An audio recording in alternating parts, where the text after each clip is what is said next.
Era la jornada 31 de la Serie A en el histórico estadio de San Siro, donde el Milán recibía a la Fiorentina.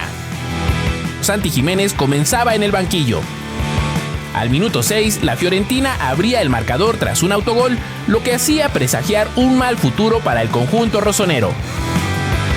Y dichas predicciones parecían cumplirse, ya que antes de llegar a los 10 minutos de juego, Moise Kean anotaba el segundo gol que callaba a la grada. Sería hasta el minuto 22 que el Milán respondería a través de Tammy Abraham, que acortaba la distancia en el marcador. Al minuto 53, el entrenador Sergio Conceição movía piezas y entre los cambios daba entrada al mexicano. Así, Santi tuvo participación en el encuentro y desde su ingreso intentó colaborar con su equipo.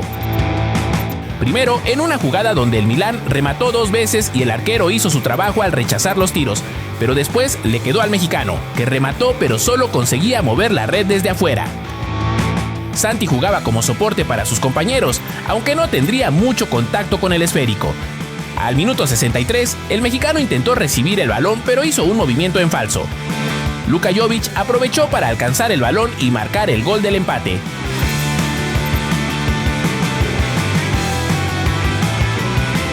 Sin embargo, como ha sido habitual desde su llegada al Milán, Santi tuvo dificultades para involucrarse. No tocaba mucho el balón y se centraba en cazar la mínima oportunidad para plantarse frente a la portería. Por eso decidió bajar a ayudar en la recuperación de la pelota para solventar un poco a su equipo, ya que el Bebote aún no encontraba su sitio en el juego. Al minuto 73, Theo Hernández encontró espacio por la banda izquierda, pero al llegar al área optó por disparar en lugar de pasarle a Santi, que cerraba hacia el centro del área. 3 minutos después, el mexicano recibió un buen pase en profundidad, pero el arquero salió a interceptar, haciendo que Santi cayera al césped. Aunque la caída no parecía grave en primera instancia, le provocó un fuerte dolor en el costado.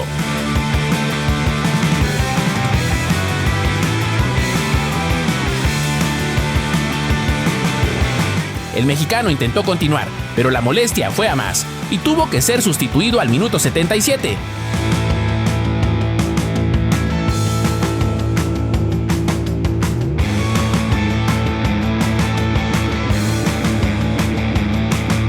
Tras esto, el Milán volvió a mostrar debilidad con un contraataque que dejó solo a Dodó, pero por fortuna, el gol fue anulado por estar en fuera de juego.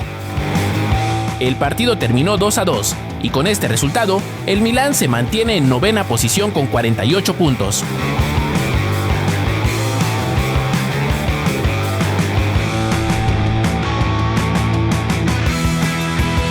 Desde Luigi Ferrari se abría el telón de la jornada 31 en la Serie A. Con Johan Vázquez como titular, el Genoa recibía al Udinese. Los locales buscaban sumar puntos luego de su derrota contra la Juve, y esto lo reflejaba Johan, que desde el inicio quiso mandar un mensaje, subiendo a morder a los delanteros que se botaban más allá del medio campo. Con el balón en los pies, más tarde ensayaba el trazo, perdió fuelle y se pensaron más las cosas, algo que aprovechaba el Genoa para tomar la pelota y desplegarse en busca de la portería rival. Ahora, con la posesión en poder de su equipo, Johan procuraba mantener la pelota en la zona alta. En una ocasión se le presentaba una oportunidad de disparo cuando llegaba de atrás, aunque el contacto con la pelota no fue preciso. La concentración y el buen posicionamiento de los elementos de atrás fue clave para que el Genoa encerrara al Udinese en su campo por lapsos grandes del partido, y aunque iban a oponer resistencia, no era problema pasar de una faceta a la otra. De un momento para otro, el Genoa paseaba la pelota en el terreno de juego, mientras el Udinese se guarecía resistiendo hasta encontrar el momento perfecto para salir de su campo. Alrededor del minuto 28, el Udinese recuperó la pelota para penetrar en la saga del Genoa, poniendo a competir a Iker Bravo con el mexicano, que esperó al momento en que se le alargó la pelota para dejarlo sin posibilidades. Acto seguido, Vázquez la quiso hacer de gente grande, arrancando más allá del medio campo para llevarse al primer jugador, pero cuando se había emocionado, se chocó con su propio compañero. Los minutos pasaban y el Genoa iba perdiendo ideas frente a su rival, a pesar de conservar la pelota. La aparente pasividad de ambos equipos la interrumpió el Udinese con un servicio muy largo a Luka, que jaloneó a Winter y clavó el primero, pero la falta era clara sobre el central. Los genoveses concluyeron la primera parte descifrando su camino al ataque. Johan en su mayoría se involucró en lo que pasaba en la banda de la izquierda, pero también cambiaba la dirección cuando no veía espacios. El Udinese había dejado de ser tan pasivo a raíz del gol que les anularon, por lo que adelantaron su esquema y le ofrecían más dificultades al movimiento del balón para el Genoa. Con la llegada de la segunda mitad, la responsabilidad lo llamaba para cerrarle el paso a Luca, que se preparaba para entrar solo frente a su portero. Más tarde Arturata superaba al lateral y clavándose al área sirvió un centro retrasado que no se sabe muy bien cómo, Luca mandaba por un lado. El Genoa sobrevivió al arranque agresivo de sus adversarios y a partir de aquí el equipo tenía que saber en qué momento podían arriesgar. Luego de no poder conectar con comodidad un centro al área, Vázquez aparecía para descolgarse y alzarse sobre los delanteros. Después volvió a dejar sin balón a Luca en un pase al espacio barriéndose con contundencia. Quizá por esta misma frustración el delantero se la regresó al mexicano, pero la suya ameritó la cartulina amarilla. Y no era para menos, pues dado a que el Udinese abusaba de los trazos largos, Johan se iba a lucir, mostrando inteligencia para pensar un paso más adelante. Esta seguridad que transmitía el central mexicano no le iba a sentar muy bien al italiano. El momento era apremiante para los genoveses, que a pesar de salir bien librados de los pases largos, habían perdido profundidad y precisión en el ataque. Los locales cada vez ganaban más metros, pero Johan demostraría sacrificio en cada acción. Con 70 minutos cumplidos, el equipo se disponía a salir por la izquierda. Sin embargo, el lateral vuelve con el mexicano, que al querer despejar le rebota el balón en un contrario, por lo que en la presión de los jugadores del Udinese, Johan tuvo que arreglárselas para ganar hasta 2 veces y salir de la situación con un despeje exitoso. Nicola Leali salvaba su meta de forma increíble, una jugada que fue la antesala del despertar del equipo genovés, que si bien seguía a la merced de la rápida pegada del rival, iba a abrir un hueco por la banda de la izquierda con el que Cuban mandó un centro que Zanoli llegó a cerrar con un disparo potente. Este partido no se le podía escapar al Genoa y Johan, por lo civil o lo criminal, se dispuso a mantener su zona del campo bajo control. Al minuto 82, el mexicano se quedaba a solo centímetros de clavar su cabezazo al primer poste para liquidar el juego, para luego ceder su lugar en el campo, no se entiende muy bien por qué. Y es que este movimiento le pudo haber costado caro a Patrick Vieira, pues Maturro le ganaron el salto y el Udinese igualaba. No obstante, la tecnología salvaba al Genoa con un fuera de lugar apretadísimo. El partido terminó con drama para el equipo de Vázquez, y se mantiene en la posición 12.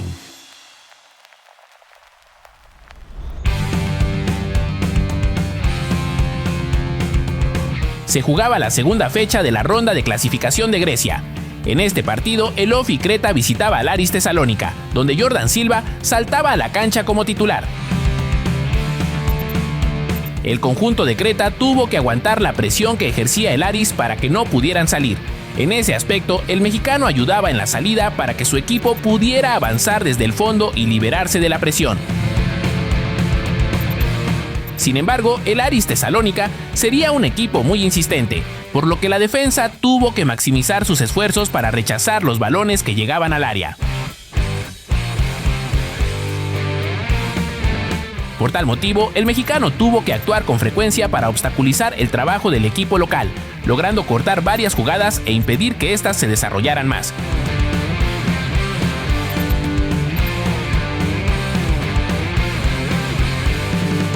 Aún así, el Aris conseguía generar peligro, como al minuto 20, cuando Jordan no alcanzó a cortar un balón.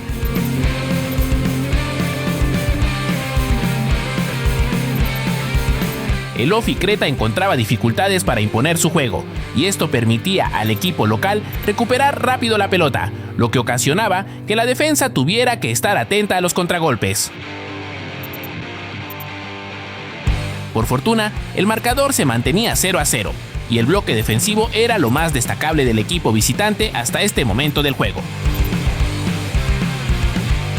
Jordan y compañía llegaron al medio tiempo sin goles en contra, lo que les permitió reorganizarse en el descanso. Sin embargo, en el segundo tiempo, el Aris Tesalónica mantuvo la supremacía que había tenido a lo largo del encuentro. Al minuto 48, el equipo amarillo anotó, pero el gol fue anulado porque el jugador estaba en fuera de lugar. Por su parte, el azteca trataba de anticiparse a las jugadas, aunque en una ocasión quedó mal parado y tuvo que recuperarse para bloquear un remate que finalmente el portero detuvo.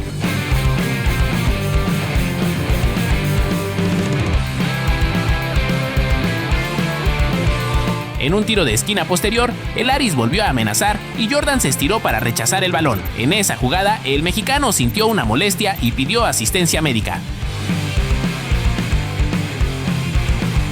Tras la evaluación se pidió su cambio, aunque por fortuna, Silva salió caminando por su propio pie. Ya sin el mexicano en la cancha, el Aris rompió el empate con un gol de penal de Loren Morón.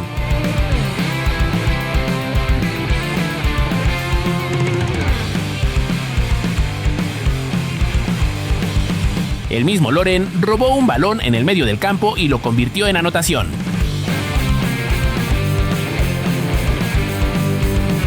Así terminó el juego. Sin embargo, no todo está perdido, ya que si ganan la Copa, podrían acceder a competir a puestos europeos directamente, y ya no importaría que perdieran los partidos de la ronda de clasificación.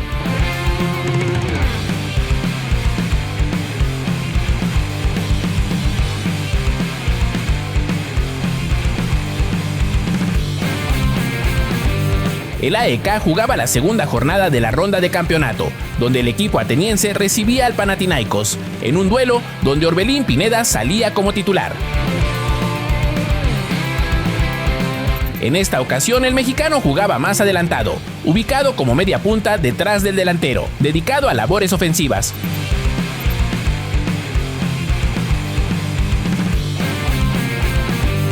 Quien golpeaba primero era el Panathinaikos al minuto 11, aunque su anotación sería anulada por estar en posición adelantada. Pero esto no sería una situación aislada, ya que después el equipo del Trébol volvía a amenazar, pues con un cabezazo y posteriormente el remate de Nemanja Maksimovic hacían el primer tanto. Tras la anotación, el AEK despertó su instinto de venganza y de esta manera buscó la portería contraria. En esta etapa, el conjunto de Almeida condicionó a los locales a jugar en su propia área, adueñándose del ritmo de juego.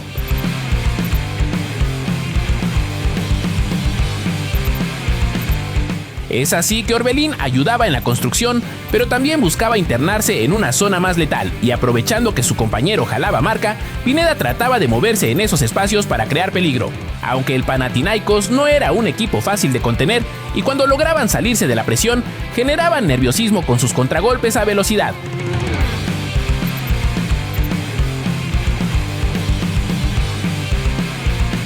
Por tanto, el partido no sería fácil para Orbelín, debido a que la marca se endureció, principalmente en zonas cercanas al área, lo que no le permitía intervenir de manera cómoda.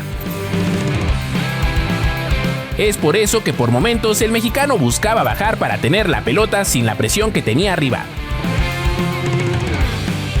Así, Pineda tuvo una jugada en el área, pero en el último toque el defensor llegaba a tiempo para cerrarle el paso.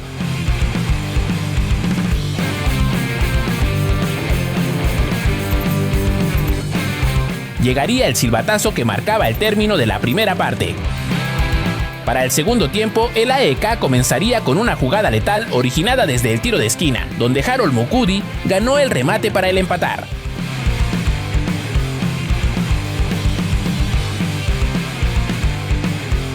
La anotación no cambió mucho la forma en cómo se venía desarrollando el partido, pues tenía como protagonista al equipo amarillo que mantenía el balón en su poder.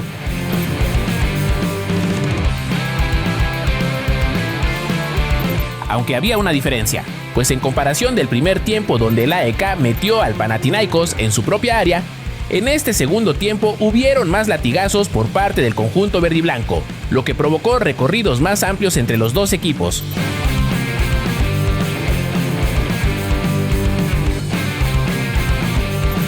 También para esta fase del partido, el mexicano cambió de posición, pues pasó de ser media punta a jugar más atrás como generalmente lo hace, sirviendo como pivote y ayudando a sus compañeros por debajo de la media cancha.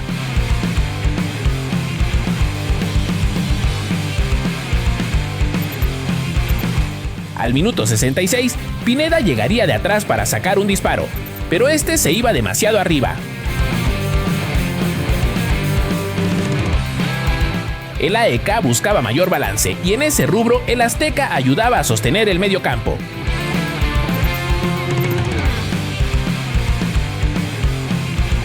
Sin embargo, eso no evitaba que al minuto 79, en una jugada que evolucionó porque no pudo detener Pineda, tuvo como consecuencia que Filip Đuričić le devolviera la ventaja al Panathinaikos.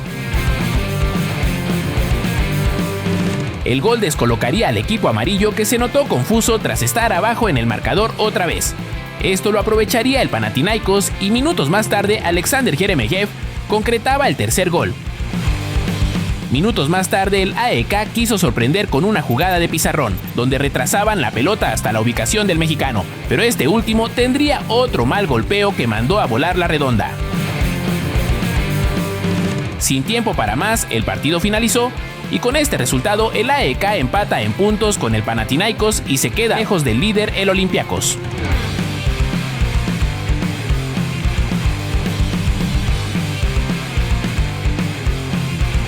El segundo partido de la ronda del campeonato en la Pro League belga nos traía el partido entre Anderlecht y Genk.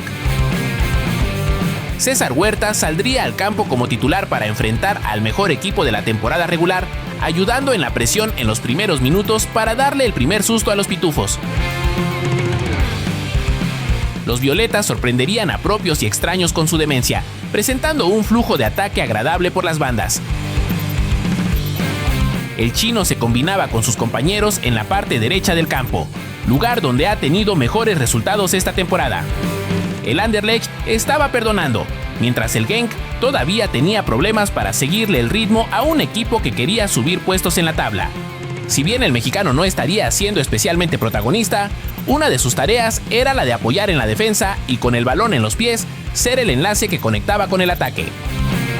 El Anderlecht estaba haciendo aguas en el esquema del Genk, transicionando con pases profundos hacia su campo, pero todavía les faltaba un punto de precisión arriba. Huerta se empapaba de cada vez más acciones ofensivas, encontrando compañeros al espacio o regresando a poblar el carril. Con todos sus jugadores en posición, sería complejo penetrar en el esquema de la visita, por lo que se necesitaban de individualidades para sorprender a los pitufos. Cambiar el juego. Hasta el momento, Huerta no se animaba a desbordar, sino que se apoyaba en sus compañeros para que así se abrieran espacios y entre todos desconfiguraran el parado rival. Aunque el Anderlecht ya había podido tomar a sus contrincantes mal parados en un par de ocasiones, este método fue perdiendo fuerza gracias al buen regreso de todos los jugadores del Genk. Con un golpeo envidiable, Ditu se iba a encontrar el balón fuera del área y clavaba el primer gol del Genk. Esto fue un duro golpe para los violetas, que a pesar de sentirse superiores, serían víctimas del despertar de los pitufos. Huerta presionaba al autor del gol, que accidentalmente le propinaría un golpe en la cara.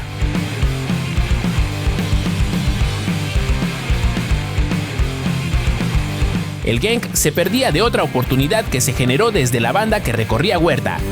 El conjunto local trató de reaccionar, sacudirse la presión y demostrar que aún tenía profundidad, pero imposibilitados por la banda de Huerta, el mismo mexicano optaba por cambiar de banda para variar el ataque.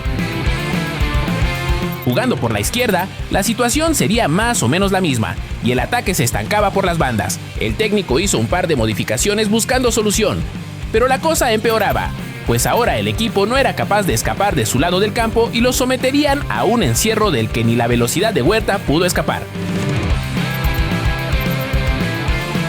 El partido se volvió muy físico, donde el espacio era reducido y cada pase debía ser milimétrico. En ese contexto, el mexicano sacó a relucir su calidad técnica, logrando una efectividad de pases casi perfecta, aunque muchas veces recibía empujones o recargones para ser detenido. El partido estaba trabado en cada metro del campo, requiriendo la máxima concentración posible de todos los elementos. El mexicano resentiría el modo en el que se peleaba por el esférico y se tenía que volver más contundente en este aspecto. El Anderlecht comenzaba a sentirse más cómodo jugando bajo la presión del Genk y poco a poco empezaba a encontrar los primeros espacios por las bandas. Sin embargo, aún quedaban varios minutos de juego intenso, con muchos roces y faltas, de los que los violetas salían mejor librados. debilitando la solidez defensiva del Genk y obligándolos a replegarse en su propio campo. Al minuto 67, el trabajo le pagaba dividendos con un balón filtrado con el que llegó a la altura del punto penal para sacar un centro que nadie consiguió rematar. El Anderlecht parecía haber doblegado a sus rivales, entrando a su mejor momento en el partido. En un momento, el mexicano cobra un tiro de esquina que fue cortado, pero en el contrarremate el portero tenía que sacar el esférico con apuro. Ahora jugando en los carriles centrales, César conseguiría tener más tiempo el balón en los pies, dándole progresión a las jugadas para que sus jugadores capitalizaran el momento del partido.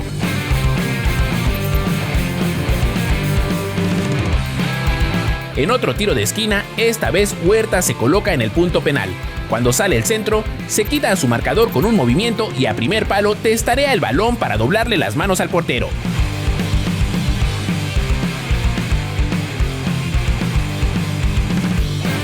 Los locales se lanzaban al ataque con todo y a Huerta le llegaba otro balón entrando al área, pero esta vez el defensa se interponía en su trayectoria.